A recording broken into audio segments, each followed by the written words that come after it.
Hello friends, நேற்று நடந்த captaincy டாஸ்கில் பார்த்திங்கன்னா பார்வதிக்கும் சபரிக்கும் ரொம்ப ஒரு டிபேட், ஒரு சண்டை நடந்தது.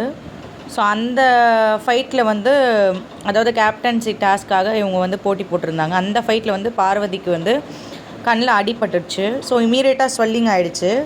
ஸோ வலி தாங்க முடியாமல் அவங்க அழுதாங்க. மறுபடியும் வந்து அதை வச்சு அவங்க ஒரு ஆர்கியூமெண்ட் கொண்டு போகிறாங்க.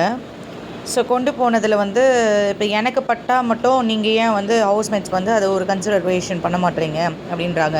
இதில் இடையில வந்து இப்போ விக்ரம் வந்து அவர் வந்து சம்மந்தமே இல்லாமல் ஒரு ஆர்கியூமெண்ட்டை கொண்டு வராரு அவன் பார்வதிக்கு அகெயின்ஸ்டாக. ஸோ அதுக்கப்புறம் வந்து அந்த ஸ்வெல்லிங்கை குறைக்கிறதுக்கு திவாகர் வந்து ஐஸ் பேக் வைக்கிறாரு. ஸோ அதுக்கப்புறம் வந்து மறுபடியும் வந்து கேப்டன்சியை வந்து சபரி வின் பண்ணுறாரு. வின் பண்ணோன்னே பார்வதி வந்து பார்வதியோட கண் ரொம்பவே வீங்கிடுச்சு. ஆல்ரெடி பார்த்திங்கனாலே ரொம்ப பயங்கரமாக இருக்கும். ஸோ இந்த ஆக்சிடெண்ட்டை வச்சு கானா வினோத் வந்து அது ஒரு ஜோக் அடிக்கிறாரு. அது ஏன் அப்படின்னு அவங்க வந்து எக்ஸ்ப்ளனேஷன் கேட்குறாங்க.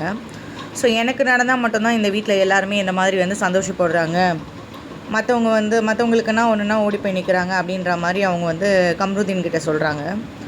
ஸோ ரொம்பவே நான் அதை வலினாலேயும் மற்றவங்க பண்ணுற ஹர்ட்னாலேயும் அவங்க ரொம்பவே ஃபீல் பண்ணுறாங்க.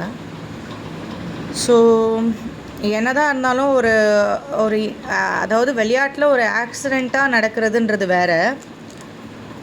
பட் இன்டென்ஷனலாக இது ஆக்சிடெண்ட்டான்னு நீங்கள் பார்க்க போகும்போது கொஞ்சம் டீட்டெயில்டாக போனால் தெரியும். ஸோ இப்போ என்ன பண்ணுறாங்க, பார்வதி கன்ஃபெஷன் ரூமுக்கு போகிறாங்க.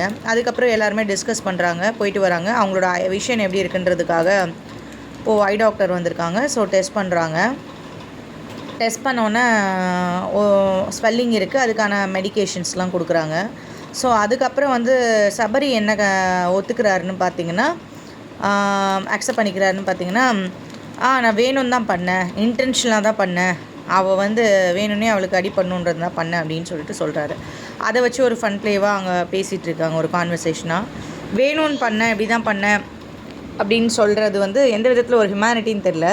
அவங்க நெகட்டிவான பர்சனாக இருந்தாலும் பாசிட்டிவான பர்சனாக இருந்தாலும் இவங்க ஏன் இப்படி பண்ணுறாங்கன்றது நீங்கள் கமெண்ட்டில் சொல்லுங்கள். தேங்க்யூ.